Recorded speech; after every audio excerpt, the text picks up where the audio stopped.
So, we are going to continue to look at what Essential Science has for us, and we're going to finish up the first unit. So let's get right to it. And get our screen share going. So in Essential Science, we have looked at the body as a whole, and then this unique chapter of mechanisms of health and disease.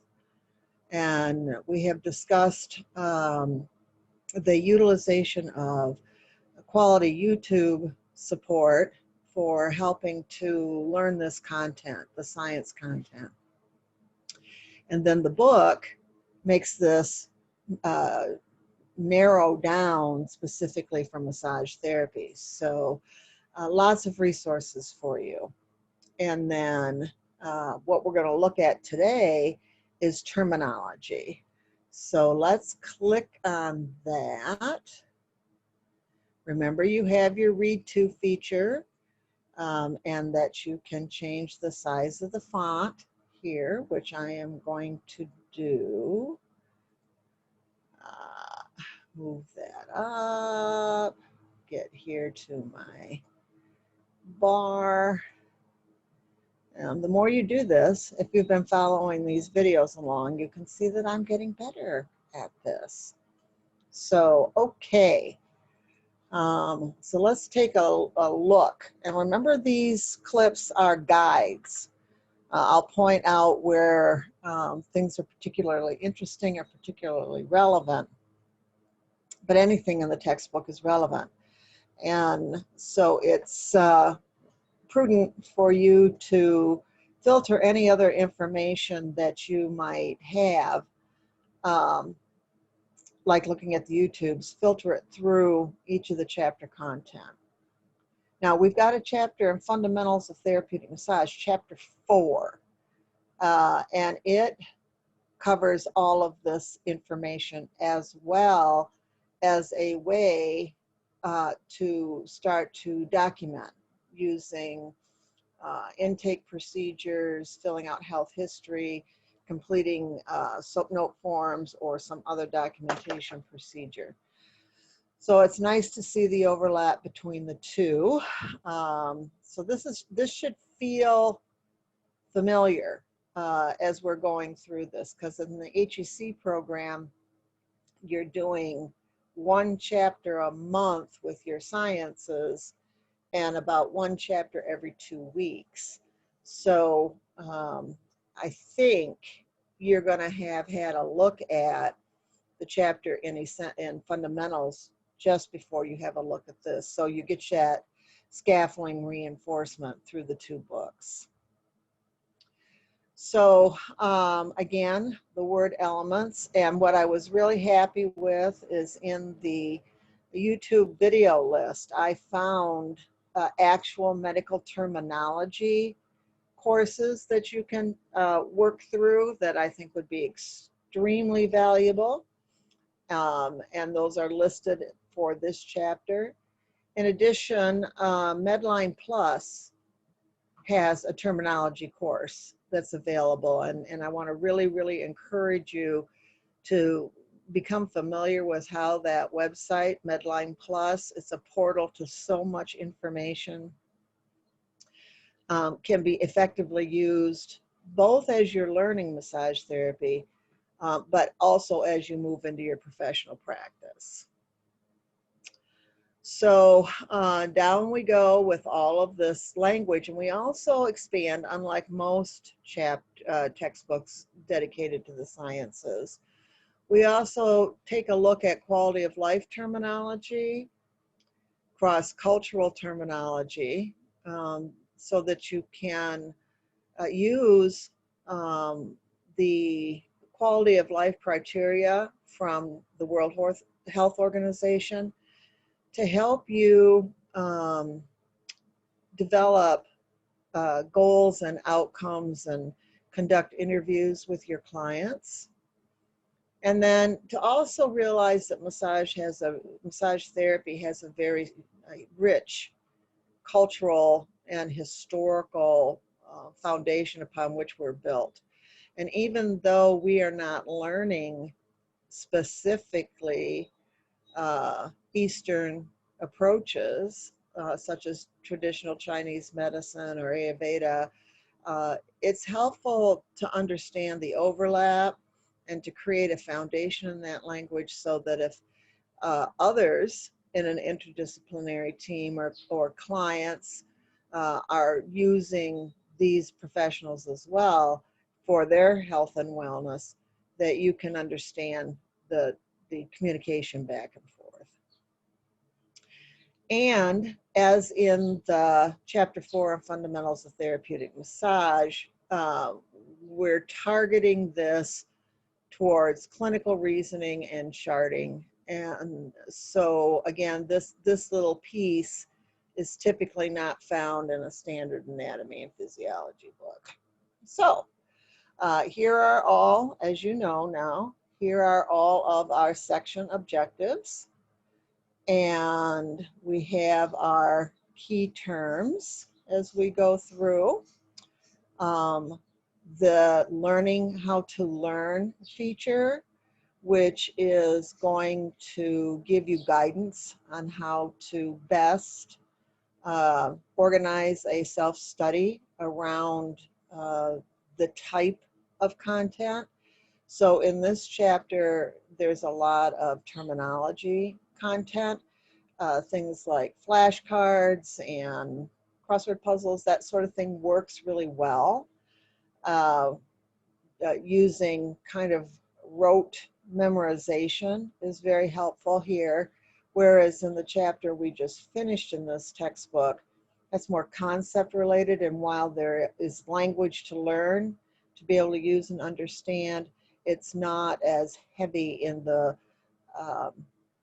memorization component. So communication is interesting. We spend a lot of time trying to figure out how to communicate with people. It's an ongoing challenge. So in this chapter, we're going to try to find a cross-discipline language so that we can speak to others in the health, wellness, and medical arena.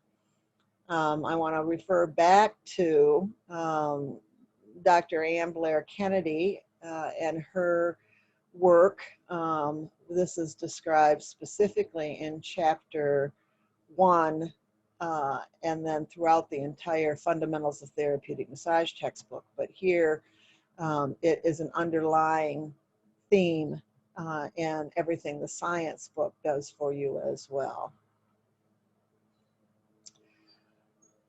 So we want to communicate with clients in a common language, understand communication across discipline with other health care and medical professionals, and be able to communicate cross-culturally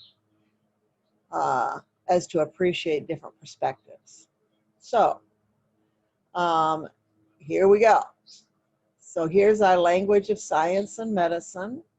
You understand, you read your objectives. And then remember that each chapter is cut up into learning chunks. It's divided up into learning chunks. And here are the objectives that we're working on in this particular chunk, this segment. So medical terminology, that's myself a while ago, and Luke, who's also a little older. So always, again, stop and pay attention to the boxes, mentoring tips, practical applications, and focus on professionalism. Here are your word roots, and recall I said that there are three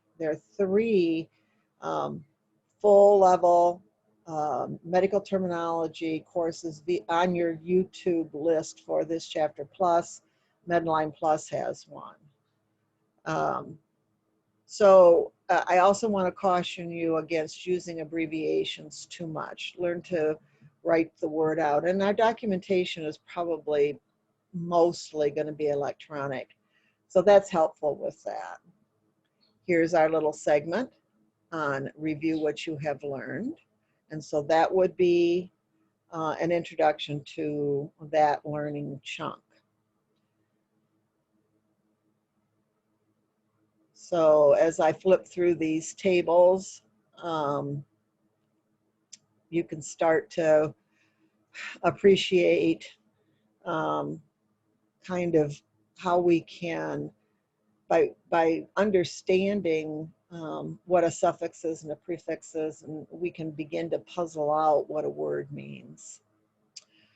And abbreviations, the reason why we have to be cautious with abbreviations is because there's no standardization on this. So an abbreviation in one discipline might mean something else in another. If you're in a particular environment that has a interpretation key and consistently uses the same abbreviations, then that obviously is going to be okay. But in general communication, it's not. So now we're going to get into some other language, and we're going to look at some how to read a map or how to give directions when we're looking at the body. And so there is a plan, and there is a language that describes that plan. So you can see that this is terminology heavy, and that's, you just have to learn this language, and that's just all there is to it. And diagrams, and our directional terms. And I've got some pretty good supportive YouTube videos for that as well. Get through this. Again, just terms, terms, terms. And using the electronic version of the textbook, you can, down here, you can make flashcards itself. So there are study helps right in the platform for the electronic textbook. And this is kind of a fun little picture. I think we're talking about movement in there and assessment. So this is gonna, as we start to describe what we observe and what we assess for in order to develop our treatment plan for massage, this is kind of helpful to realize that we actually are going to make practical use of all of these terms. Now, kinesiology, the study is actually the study of movement, and a lot of times the term is misused. A lot of terms are misused, or they have multiple meanings. It's used to describe learning the names of bones and joints and muscles, but it's really about movement.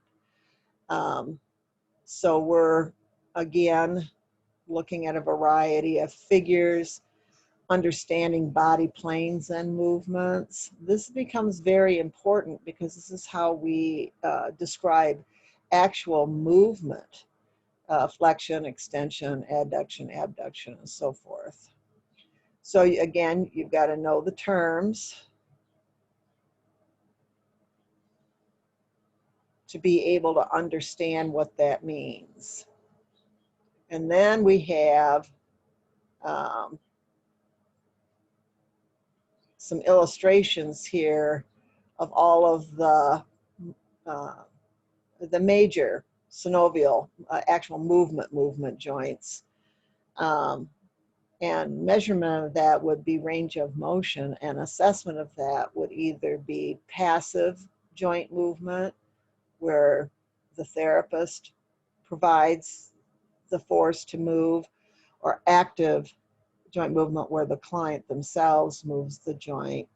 And the way the joint is put together will determine what kind of movement and the amount of movement at each joint. So use your own body to move these. And even a prop like a teddy bear, and move them routinely through this, so this language is automatic for you.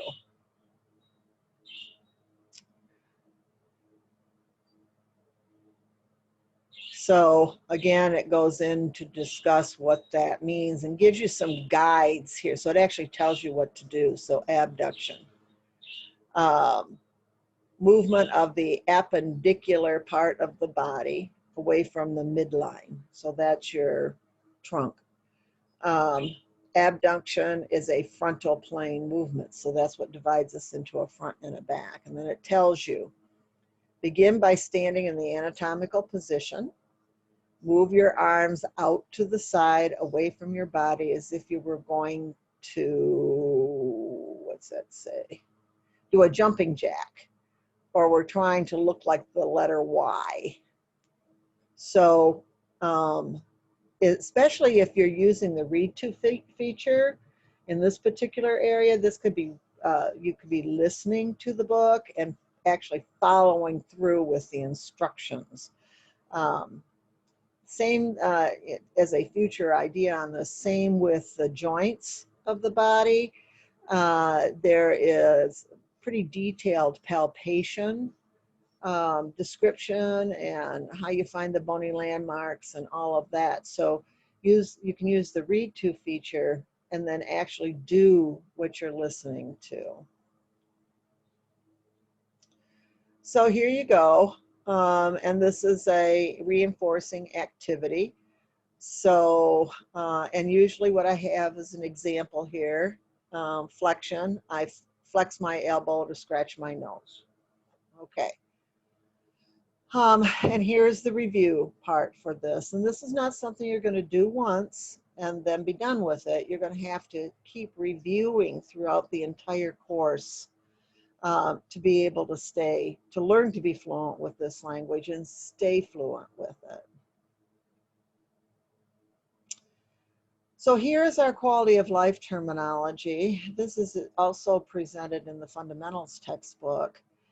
And there's a big box about this. And understanding this, when we get into the documentation part of this chapter, each of these domains and the factors that create that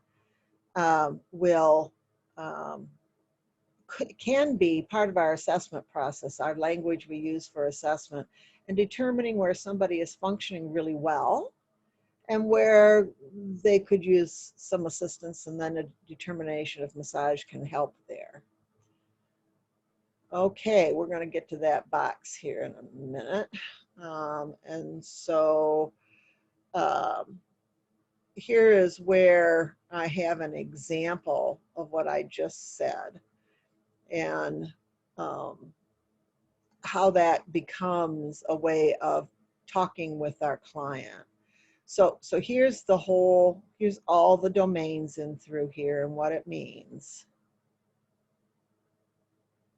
And again, if you need an example of how you would use each of these. So energy and fatigue is a quality of life measure. And then here are some of the levels. I feel really alive. I'm okay. I'm tired, but managing. And I can't hardly pull myself out of bed. And then an example of how we can frame that into questions. How would you explain your endurance for performing daily tasks? Try to use open-ended questions, questions that can't be answered by a yes or a no. Could you describe your energy level today? And then they could say, I feel really alive and full of energy. I'm adequate. I'm fatigued but functioning, unable to function. And then that can lead us into some additional questioning. What do you believe is causing you to be fatigued, as an example? All right.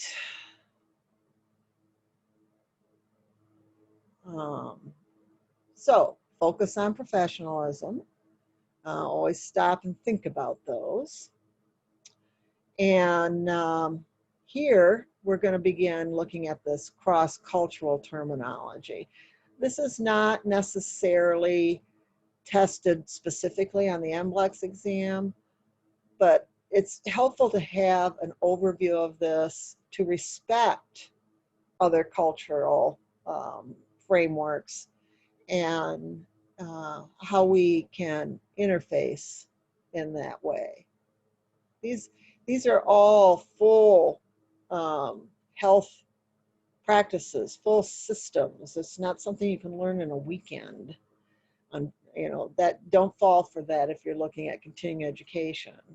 That's why at Health Enrichment Center, we will maybe look at one or two of the methods that lend itself, like shiatsu, which is from a Japanese form.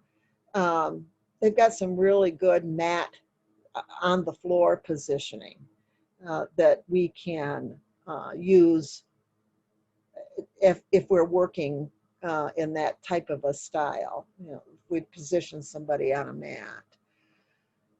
Okay, so now this is kind of helpful here. It's points and meridians, and then it gives you some background on that, talks to you a little bit about that, and begins to bring that into this idea of points into, okay, now where else do we describe points? This happens to be trigger points.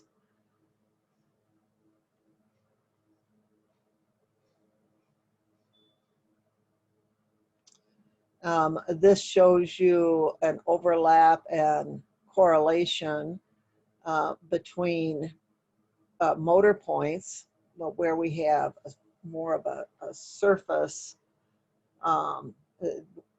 more on muscle control and cutaneous nerve points, and where the typical acupuncture points lay. I mean, and there's a lot of overlap. And then here are the meridians, and what's interesting here is you look at this piece, these meridians tend to follow what we now call the major nerve pathways. And it always tickles me when I see, okay, look, this and this and this are all really similar, even if they have different names. Review what you have learned. And then this box here gives you a little bit more detail about the meridian system. Here's your mentoring tip. And then now we're going to discuss how to apply terminology into a record-keeping process that also is a clinical reasoning problem-solving model. And we use the SOAP, SOAP documentation. If you know how to do that, you can adapt to any of the others. This is interesting here. Here's a box about characteristics of critical and non-critical thinkers. Use this to stop and evaluate yourself. This talks about the type of charting, what is a database, and this box here is giving us a really good overview of how do I think. The actual critical reasoning process sometimes does not show up in the documentation record like a SOAP. It's what you do to be able to write something down effectively in the chart. So it's nice to break that process apart. Analyze the data, and then you develop a treatment plan. This is a best educated guess on how I am going to work with this client to achieve a goal. If we're only going to see a client one time, which we do, or very irregularly, we do that because we're in the wellness arena. This would be under when we talked about, or you think about categories of care, this would be in that palliative approach. we would superimpose a generalized treatment plan that did not have progression to it. The person is here for general massage to achieve a state of well-being for a short duration. That's what that would kind of look like. And this is a skill. This is something you practice and learn, and we'll start practicing, and then we'll perfect this as you get into your student clinic experience.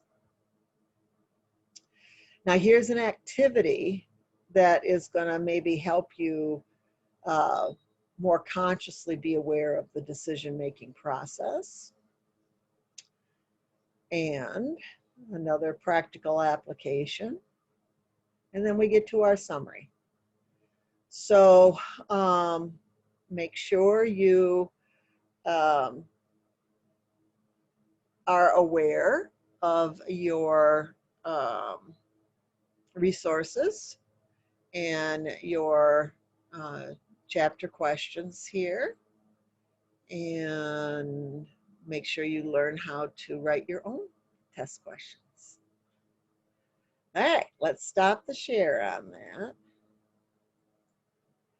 that. Okay, so that's your general overview for chapter 3 in Essential Science.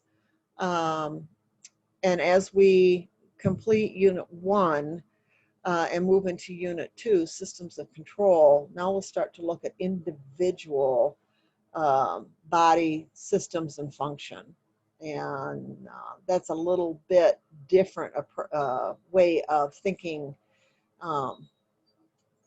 than what we have been doing, which is a general overview of the body function overall. So there you go.